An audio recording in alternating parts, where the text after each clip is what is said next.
¿Empezó? ¿Puedes entrar? Yo no puedo entrar a Narón con esto. No, yo al coso no puedo entrar. A ver si puedo entrar. ¿Qué es lo que te pasa? Buenas tardes.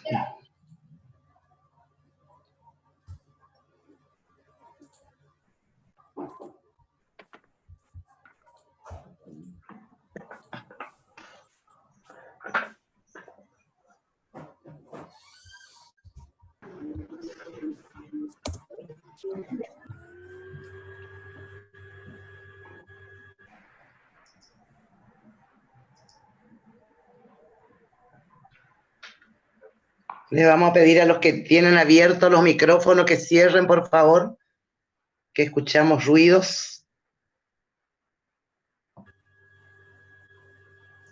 Uno ya salió del grupo.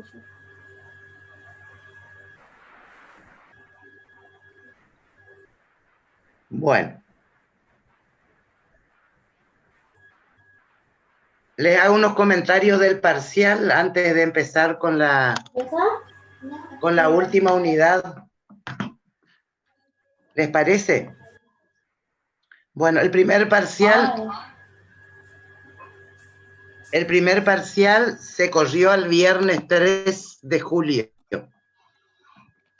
Y la unidad, el segundo parcial se corrió al 3 de julio en vez de al primero, porque los de la carrera de contador tenían parciales 3 días seguidos.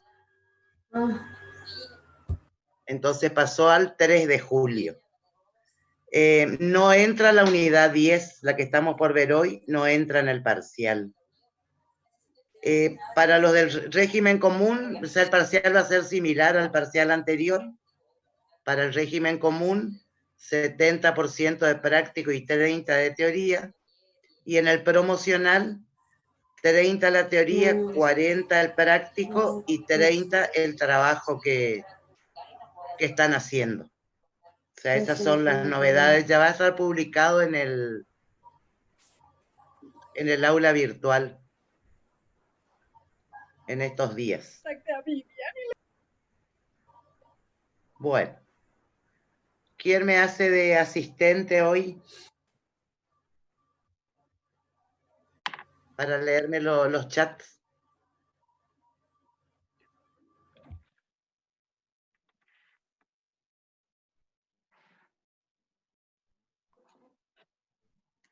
El recuperatorio es el 11 de julio, se mantiene la fecha.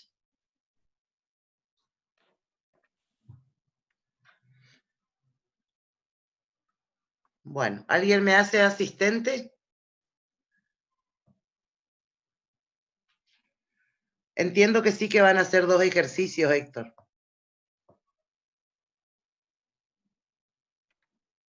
Les comento en la unidad 8, les puse en la bibliografía la dirección del YouTube que les había comentado, que explica muy bien lo que son los futuros. Les recomiendo que miren, está muy bueno. Bueno, ¿alguien me hace asistente? No veo voluntarios, voluntarias. Por si alguien pregunta. Yo le hago, profe. Julio, gracias. Arrancamos entonces con la última unidad que no entra en el parcial. Bueno. Arrancamos con la unidad 10. El primer punto habla de estrategias financieras sustentables, complejidad, valor y dividendo. En realidad esas cosas, muchas de las cosas que se ven en esta unidad ya las vimos en otras. ¿Cuál es el concepto de sustentabilidad al que hacemos referencia? Se hace referencia a la idea de desarrollo sustentable, que es lo que fue emitida por la Comisión Mundial sobre el Ambiente y Desarrollo. Lo que se busca es un tipo de desarrollo que satisfaga las necesidades presentes sin comprometer a las futuras generaciones, o sea, cuidando el medio ambiente. Entonces se habla de finanzas sustentables y gobierno corporativo, gobierno de las empresas. Y acá lo que se hace referencia es, está muy relacionado todo esto con la responsabilidad social empresaria también.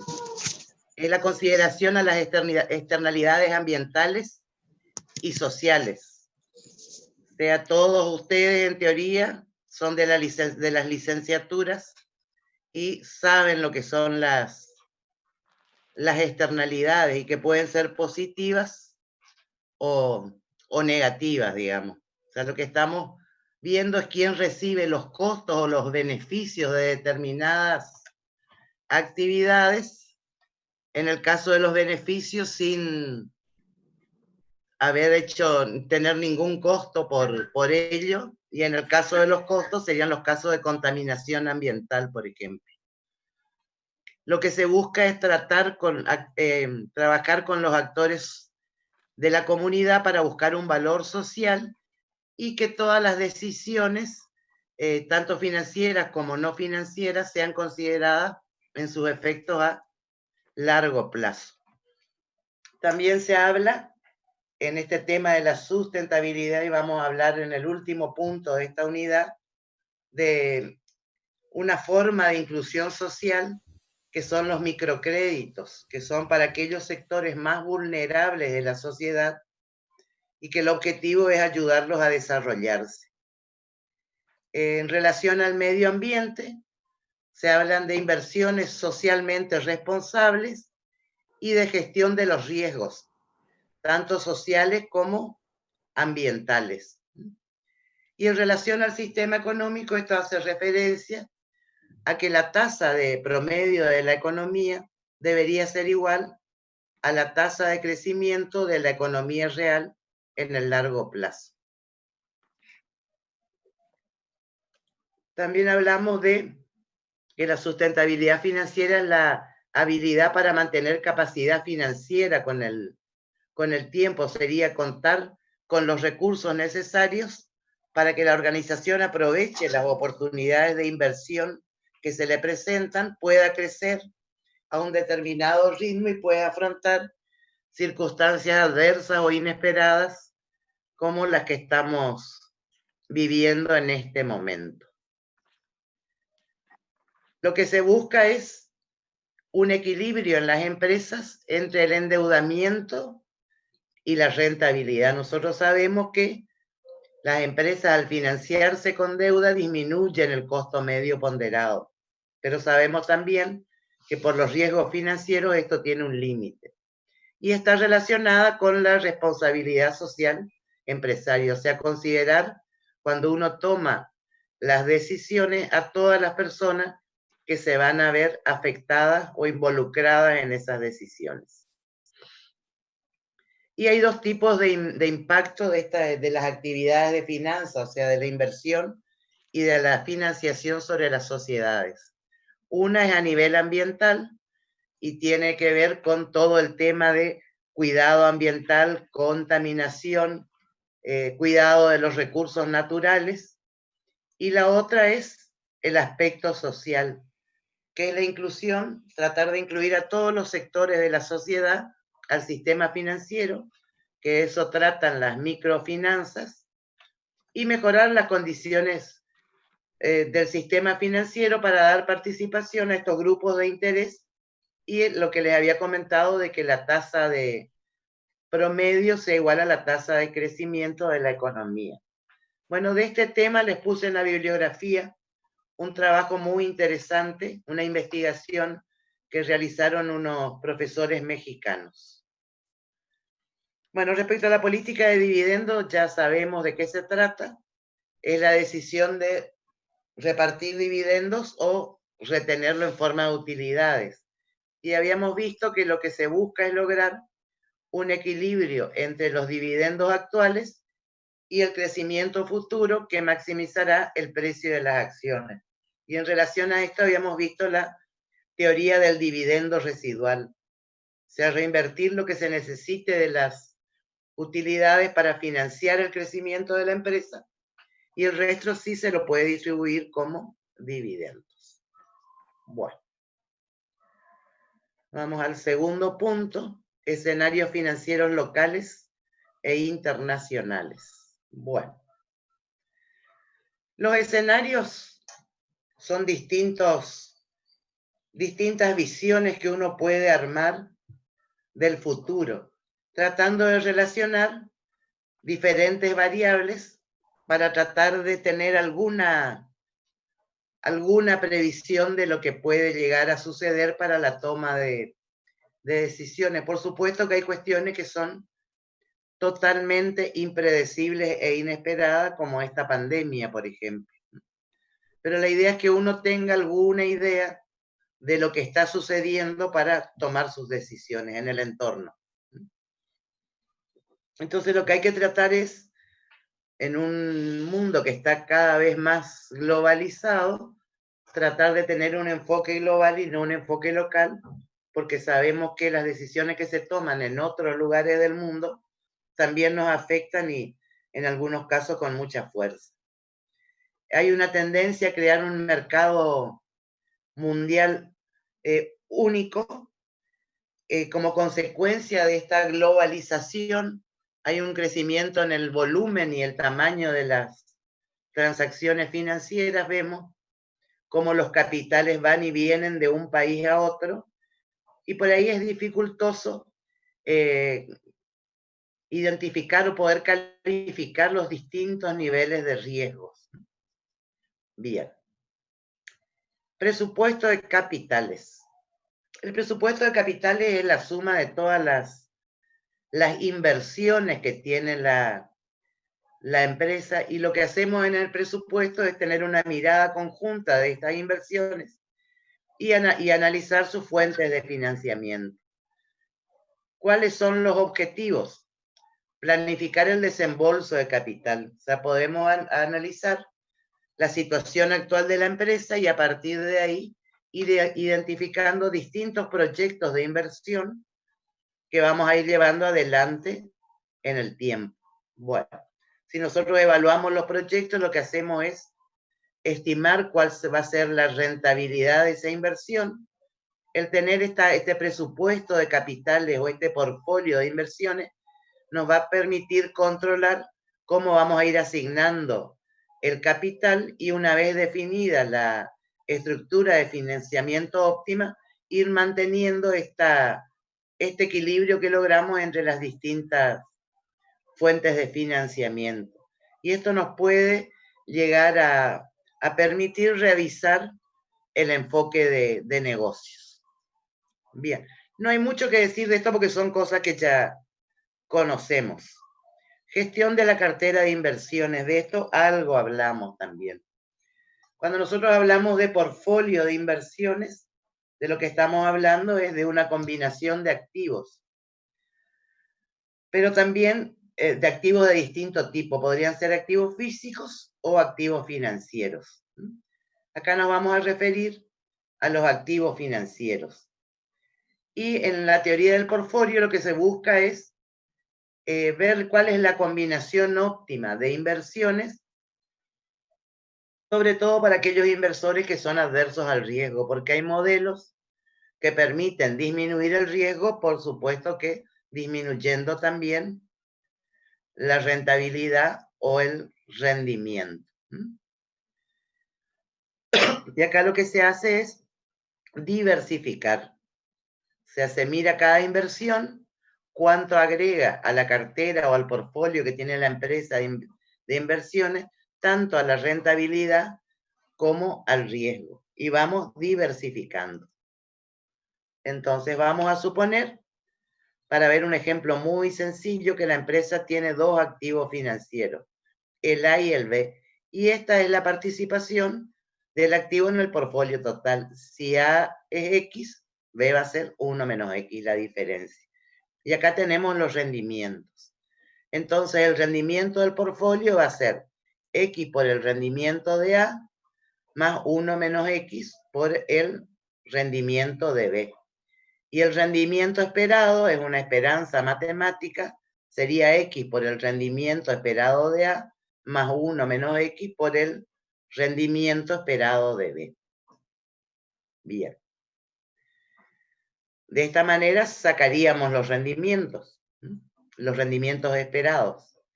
Acá tenemos los valores 0,11 para A y 0,21 para B. O sea, cuando X sea igual a 0, o sea, no haya acciones de A, no haya inversiones en los activos A, el rendimiento va a ser igual al de B, y cuando X sea igual a 1, lo que no vamos a tener es inversiones en los activos financieros B y el rendimiento va a ser el rendimiento del activo financiero A. La teoría del portfolio mide el riesgo como la variabilidad que hay alrededor de un rendimiento promedio. Y para medir esa variabilidad se utiliza la varianza, que si ustedes recuerdan, nos medía cómo se alejaban. Era la sumatoria de los desvíos al cuadrado entre los valores de los rendimientos, en nuestro caso, y el promedio de los rendimientos al cuadrado sobre n.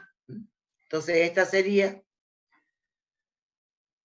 este era el símbolo de la varianza, este sería el rendimiento del portfolio, y acá tenemos la participación de A por la varianza de A, la participación de B por la varianza de B, todos los valores están al cuadrado, más 2 veces X por X menos 1 por la covarianza de los rendimientos de A y B.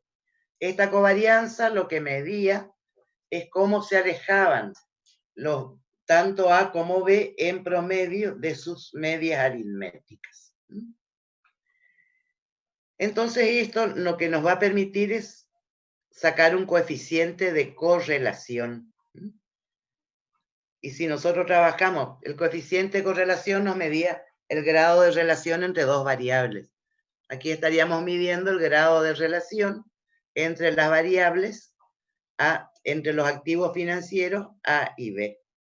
Y este coeficiente de correlación se obtiene dividiendo en una de sus versiones la covarianza de los activos financieros sobre los desvíos estándar de A y de B.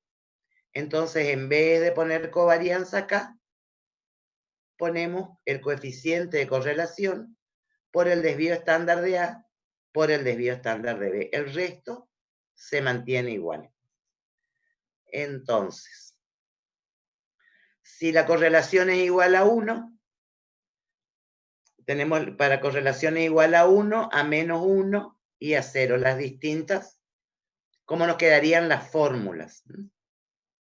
Y acá tenemos rendimientos promedios y desvíos estándar. ¿Para qué nos va a servir esto? Para armar este cuadro que tenemos acá. Acá tenemos los activos y las proporciones. Una correlación igual, un coeficiente de correlación igual a menos 1, quiere decir que la correlación entre la rentabilidad de los activos A y B es perfecta y que cuando aumenta la rentabilidad de A, disminuye la rentabilidad de B. Un coeficiente de correlación igual a 0 quiere decir que no hay ninguna relación entre esas variables. Y un coeficiente de correlación igual a 1 nos estaría indicando que a medida que va aumentando la rentabilidad del activo A, también aumenta en determinada proporción la rentabilidad del activo B. Y fíjense, esta es la rentabilidad. Tenemos la rentabilidad promedio de las carteras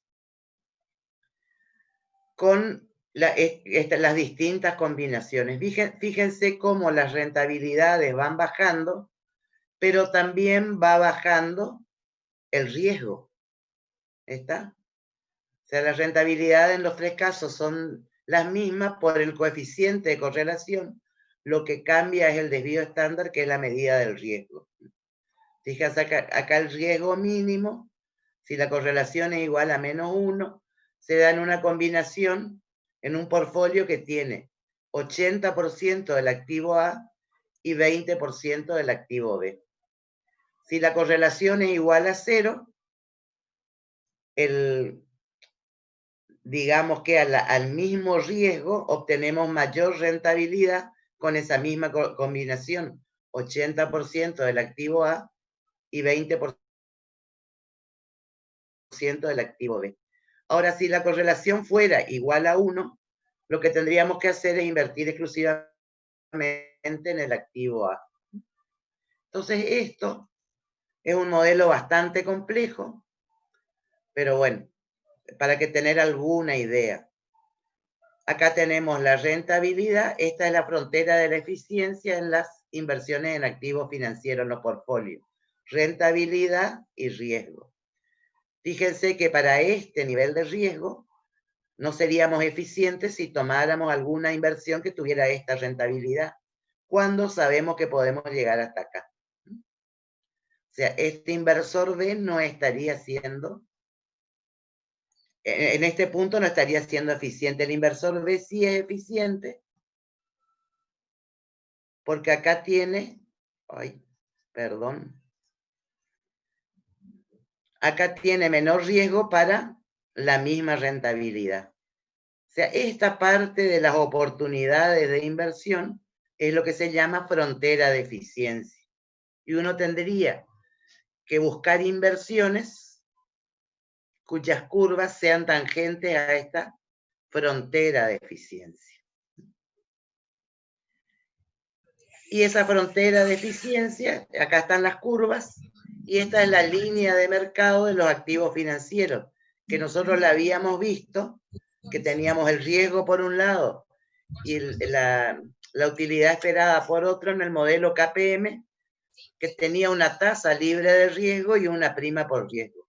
Este valor que tenemos acá ya incluiría la prima por riesgo. Bueno, esto para que tengan una idea y si alguien les habla les suene, digamos, que no les parezca algo totalmente extraño. Si les interesa, hay mucho para profundizar. Bueno, y el último puntito son las finanzas micro y las personales. Ya está terminando la... Parece que alguien se despistó y no se dio cuenta que ya estamos terminando la unidad. Bueno, microfinanzas. ¿Qué son las microfinanzas? Son servicios financieros dirigidos a grupos de población que están en situaciones de vulnerabilidad y que en general no pueden acceder al sistema financiero formal. En general son personas de escasos recursos, pequeñas empresas, autónomos, incluso personas en riesgos de pobreza. De esto hay mucho material, si a ustedes les interesa, hay mucho material del Banco de los Pobres, que fue creado por un hindú, y es muy interesante por Juno, es muy interesante la experiencia. En estos casos lo que se dan son préstamos de poco valor y de corta duración que se dan a personas de escasos recursos sin ningún tipo de garantía. En general se forman grupos y el dinero se va prestando y a medida que lo va devolviendo una persona, se lo va prestando a otra. Es una experiencia muy interesante porque es una posibilidad de crecimiento única para algunas personas que están excluidas de la economía formal. Bueno. Y respecto a las finanzas personales, es el manejo que hacemos cada uno de nosotros de nuestros propios recursos. ¿Qué podríamos definir como bienestar financiero? Una situación tal que nos permita cumplir con nuestras obligaciones financieras actuales y futuras y nos dé seguridad en un horizonte de largo plazo. Acá se considera tanto la inversión que uno debería hacer como de a qué manera debería planificar sus finanzas personales. Y este es un trabajo muy interesante. Laura hoy estaba con problemas, no les llegué a subir el trabajo, pero hay un trabajo de Fornero que si ustedes lo buscan como aparece en la bibliografía, lo van a encontrar enseguida en internet. Bueno, primero habla de que las finanzas personales arrancan de las necesidades que están asociadas a un determinado nivel de vida y donde uno es como que tuviera distintas cajas, digamos.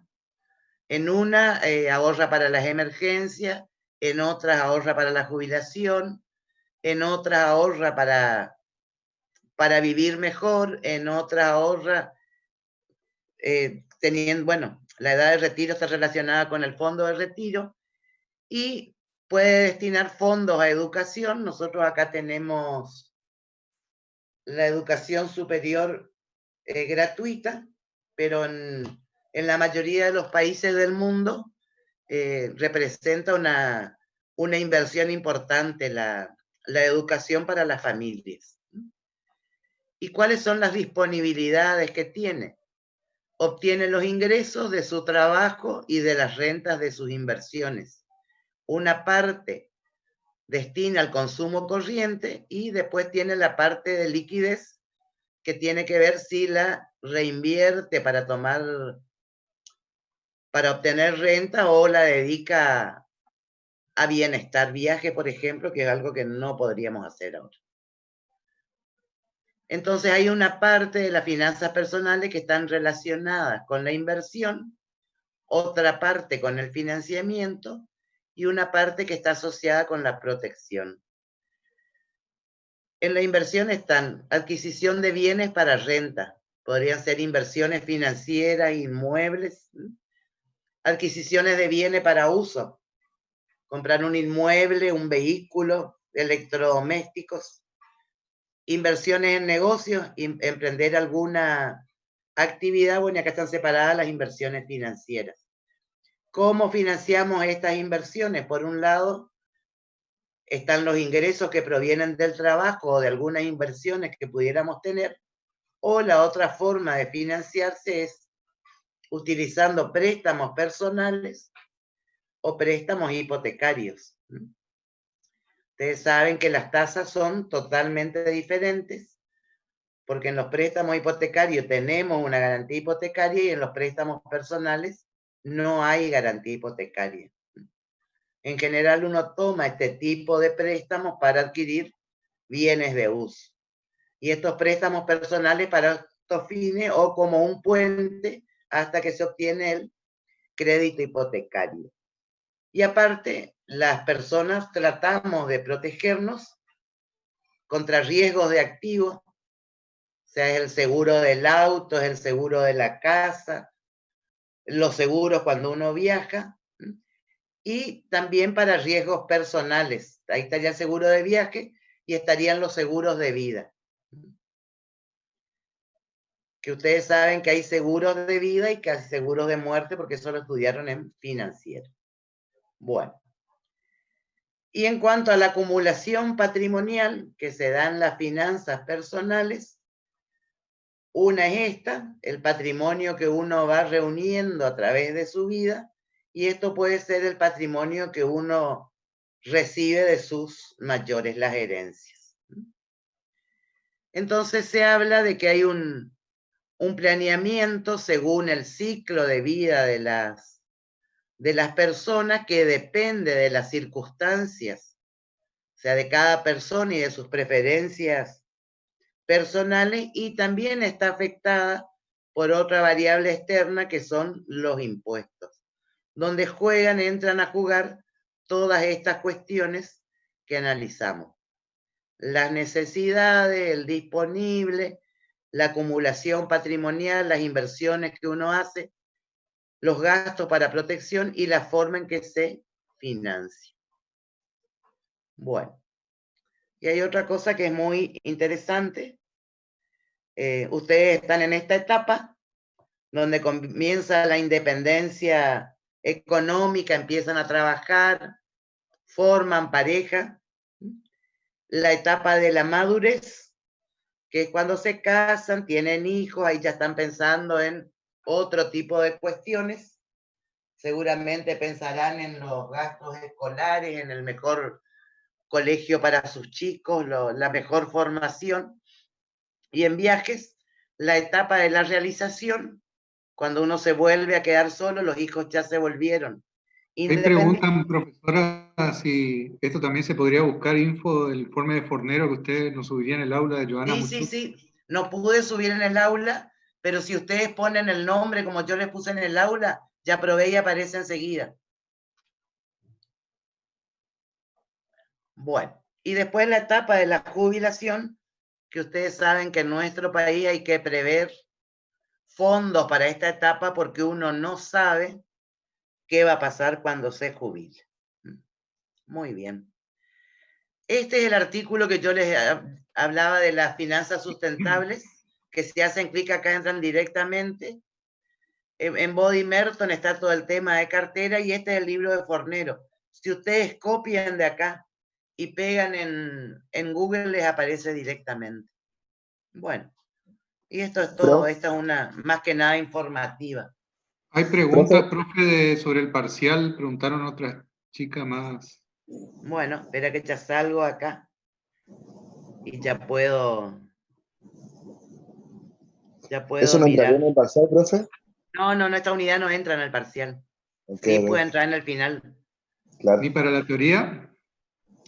No. No entra en el parcial. No entra. No importa cuánto se tome. ¿Y en es teoría? Una decisión. Porque iba a entrar en teoría, decían. No, en teoría entran, de las 5 a las 9. Las 10 es la que no entra. ¿Sí? Para los comunes, régimen común, van a tener 70% de práctico y 30% de teoría. Acuérdense que la teoría siempre suma unos puntitos y eso puede ser importante para llegar al 60. Para los promocionales tienen el práctico, la teoría que vale 30, el práctico que vale 40 y el trabajo que están haciendo que vale 30 puntos más. Y hay que aprobar todas las partes para poder promocionar. Claro. Profe, con respecto a los grupos, ¿todo eso va a seguir la misma organización del parcial pasado? Sí, totalmente. Tal como rindieron la otra vez. ¿Y es verdad que se trasladó la fecha de examen? Sí, se trasladó al 3. Okay. Porque hubo un pedido, porque los de la carrera de contador tienen. No me acuerdo cuál es primero. Si era práctica, finanza y contabilidad pública, o contabilidad pública, finanza y práctica. Se le superponía los días. ¿Se le superponía mucho la fecha? Claro, por eso pidieron, van a tener 2 días seguidos. Jueves y viernes. Profe, suponiendo que se vio que vale 40 el práctico, 30 la teoría, el multiple choice o como sea, y el 30 el trabajo. Suponiendo que saque, no sé, 40, 30 y 10 en el trabajo, porque encima, particularmente en mi grupo, entregamos el trabajo, pero nuestros profesores nos dijeron que nos tenían tiempo de mirar. Entonces yo no sé si mi informe individual está bien. Bueno, pero si no está bien te van a preguntar, Julieta, o te van a hacer alguna devolución. ¿Hay posibilidad de defenderlo? Me imagino que sí, es lo que yo tengo entendido. Listo, no, eso no sabía. Tengo entendido que sí. Ya les averiguo y les cuento en la clase de repaso. Les hago una consulta. ¿Cuándo quieren repasar? ¿Quieren repasar el lunes o prefieren repasar el miércoles?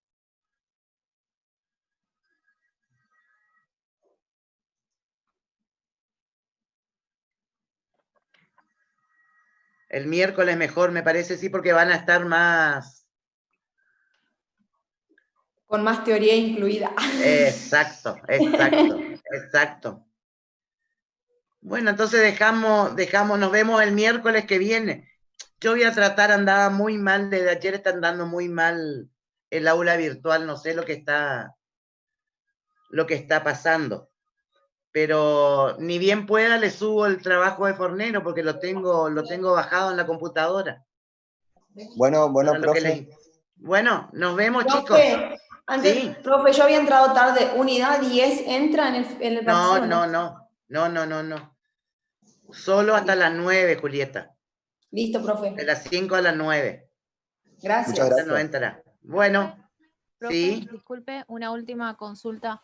Si el aula virtual anda mal, digamos, como estos días, que es posible porque todo el mundo está entregando trabajos, está entrando y demás, y ese día no existe la posibilidad de que nos manden el parcial por el aula, ¿nos mandarían por correo?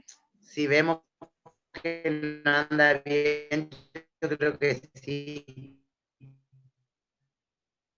Recomendación, acuérdese que los temas, o sea, dependen del número de libreta, como la vez anterior. O sea, fíjense qué tema le corresponde, no se pongan a escribir, pierdan 2 minutos antes de ponerse a contestar. ¿Sí? ¿No respondan cualquier parcial? ¿Cómo? ¿No respondan cualquier parcial? Claro, porque eso no pasó.